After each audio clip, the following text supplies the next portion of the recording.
ড্রু ম্যাকিন্টায়ার versus Seth রলিন্সের match semi জেনো যাচ্ছে royal রম্বলে। So guys, আজকের Monday night ট্র শেষ হয়ে গেছে। কি হলো আজকের মানডে নাইট ট্রতে সমস্ত কিছুই থাকবে আজকের এই ভিডিওতে। সো যারা যারা চ্যানেল নতুন আছেন চ্যানেলটিকে সাবস্ক্রাইব করবেন, ধন্যবাদ। আজকের মানডে নাইট ট্র শুরুতে আমাদের জানানো হয় সেথ রলিন্স ভার্সেস ড্রু ম্যাকিন্টায়ারের একটা 1-on-1 ম্যাচ হবে। তখনই ব্যাক স্টেজে রিয়া রিপ্লির উপর অ্যাটাক করে নায়া জ্যাক্স। তারপর একটা গ্র্যান্ড এন্ট্রেন্স নিয়ে চলে আসে জে উসো এসেই বলে স্যাটারডে নাইট মেইন ইভেন্টে আমি গুন্থারকে হারিয়ে আমি হব চ্যাম্পিয়ন। তখনই সেখানে গুন্থার চলে আসে। তারপর গুন্থার বলে তুমি আমাকে হারাবে। জে উসো বলে হ্যাঁ, আমি তোমাকে হারিয়ে তোমার টাইটেল নিয়ে আমি আমার রুমের মধ্যে টানিয়ে রাখবো। গুন্থার বলে তুমি গত সপ্তাহে আমাকে একটি কথা বলেছিলে যে তুমি প্রতিদিন ঘুম থেকে উঠে নিজেকে আয়নায় দেখে নিজেকে পরিবর্তন করো, কিন্তু সেটা ভুল। তুমি যাও তোমার ভাইদেরকে হেল্প করতে, তুমি যাও সেমি জেনকে হেল্প করতে। আসলে তুমি একটা ইডিয়েট। স্যাটারডে নাইট মেইন ইভেন্টে আমি তোমাকে হারিয়ে দেখিয়ে দিব আমি কে। তারপর জে উসো গুন্থারকে উল্টাপাল্টা বলতে থাকে। তখনই গুন্থার আউট অফ কন্ট্রোল হয়ে যায় আর সে জে উসোর উপর অ্যাটাক করে। কিন্তু একটু পরে জে উসো এখানে ফাইট ব্যাক করে। সে গুন্থারকে একটা সুপার কিক হিট করার পরেই গুন্থার সেখান থেকে চলে যায়। আর গাইস, এইবারে স্যাটারডে নাইট মেইন ইভেন্টে কিন্তু জে উসো ভার্সেস গুন্থারের ওয়ার্ল্ড হেভিওয়েট চ্যাম্পিয়নশিপ ম্যাচ হবে। তারপর আমরা ব্যাকস্টেজে জেভিয়ার বুলস ভার্সেস কোফি কিংস্টনকে দেখতে পাই, তারা জেবিএল এর কাছে যায়। হ্যাঁ গাইস, আজকে কিন্তু মানডে নাইট ট্রতে জেবিএলও এসেছিল। সেখানে কোফি কিংস্টন জেবিএল কে বলে আমি জানি তুমি আমাদেরকে বুঝবে, কারণ তুমি একজন হল অফ ফেমার এবং কি তোমার একটি ট্যাগ টিম ছিল। এই জন্যই তুমি আমাদেরকে সাহায্য করো আমাদের লকার রুমটি ফিরে পাওয়ার জন্য। তারপর কোফি কিংস্টন জেবিএল এর পকেটে কিছু ডলার দেয়। তারপর জেবিএল বলে আমি তো তোমাদের সাহায্য করতাম, কিন্তু বিগির কথা ভুললেও চলবে না। যদি বিগি আজকে তোমাদের সাথে থাকতো তাহলে সবাই তোমাদের নিউডে রক্স বলতো।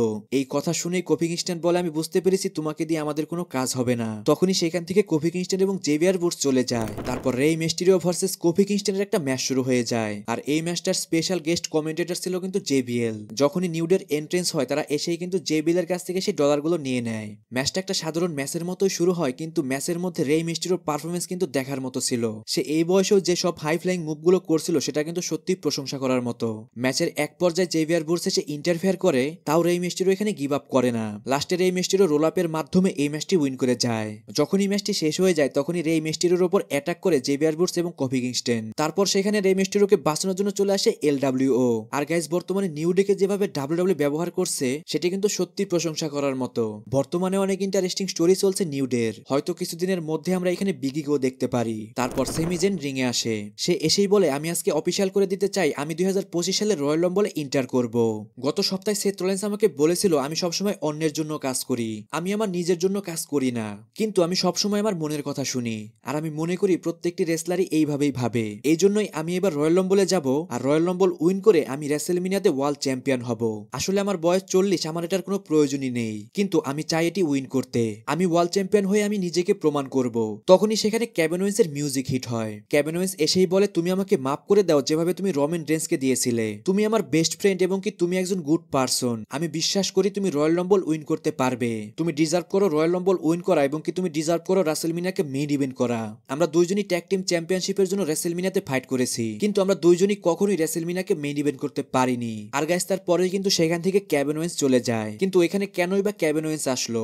হয়তো সামনে আমরা সেমি জেন এবং কি কেভিন ওয়েন্সের একটা ট্যাগ টিম আবারও দেখতে পারি। আর এটা যদি হয় তাহলে কিন্তু আমি পার্সোনালি অনেক খুশি হয়ে যাব, কারণ বর্তমানে তারা যদি দুইজনে আবার ট্যাগ টিম হয়ে যায় তাহলে কিন্তু সেটি বর্তমানে ডাব্লিউডব্লিউর বেস্ট ট্যাগ টিম হয়ে যাবে। তারপর বেলি ভার্সেস নায়া জ্যাক্সের একটা 1-on-1 ম্যাচ শুরু হয়ে যায়। আর গাইস, এই ম্যাচটার মধ্যে নায়া জ্যাক্সই উইন করে যায়। কিন্তু যখনই ম্যাচটা শেষ হয়ে যায় তখনই নায়া জ্যাক্সের উপর অ্যাটাক করে রিয়া রিপ্লি। তাদের ফাইট ফিরানোর জন্য চলে আসে সিকিউরিটি গার্ডরাও, কিন্তু তাদের থামাতে পারে না। তারা বারবারই কিন্তু সেখান থেকে ছুটে যেয়ে ফাইট করছিল একে অপরের সাথে। তারপর আমরা ব্যাকস্টেজে সেমি জেন এবং সেথ রলিন্সকে দেখতে পাই। সেইখানে সেমি জেন সেথ রলিন্সকে তার যে আজকে ম্যাচ ছিল সেটা সম্পর্কে বলছিল, কিন্তু সেখানে সেথ রলিন্স সেমি জেনকে বলে তুমি আজকে অ্যানাউন্স করে দিয়েছো যে তুমি রয়্যাল রম্বলে ইন্টার করবে।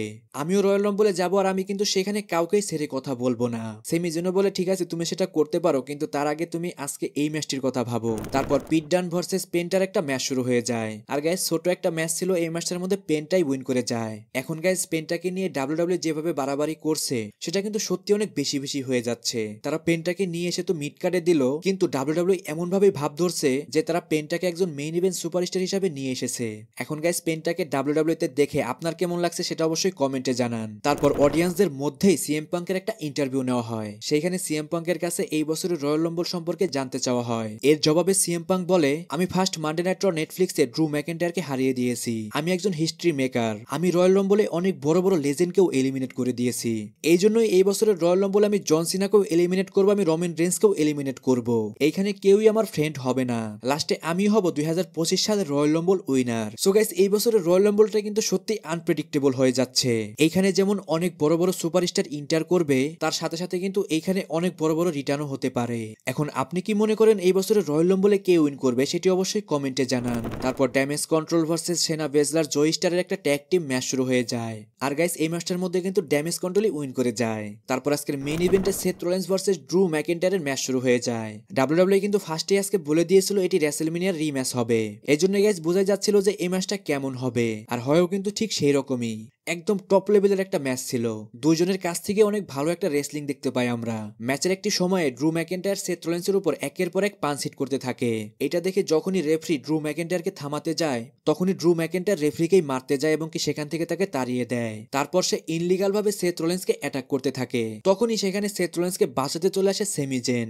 যখনই সেমি জেন ড্রু ম্যাকিন্টায়ারকে তার একটা হেলুয়া কিক হিট করতে যাবে, তখনই সেখান থেকে ড্রু ম্যাকিন্টায়ার সরে যায় এবং কি সেই হেলুয়া কিকটি গিয়ে লাগে সেথ রোলিন্সের উপর। এরই মাধ্যমে ম্যাচটিও শেষ হয়ে যায় এবং কি শোটিও শেষ হয়ে যায়। সো গাইস, আজকের ভিডিও এই পর্যন্তই। রেসলিং সম্পর্কে সমস্ত নিউজ এবং আপডেট জানার জন্য চ্যানেলটিকে সাবস্ক্রাইব করবেন। আর ভিডিওতে কোনো ভুল ত্রুটি হলে অবশ্যই কমেন্টে জানিয়ে দিবেন।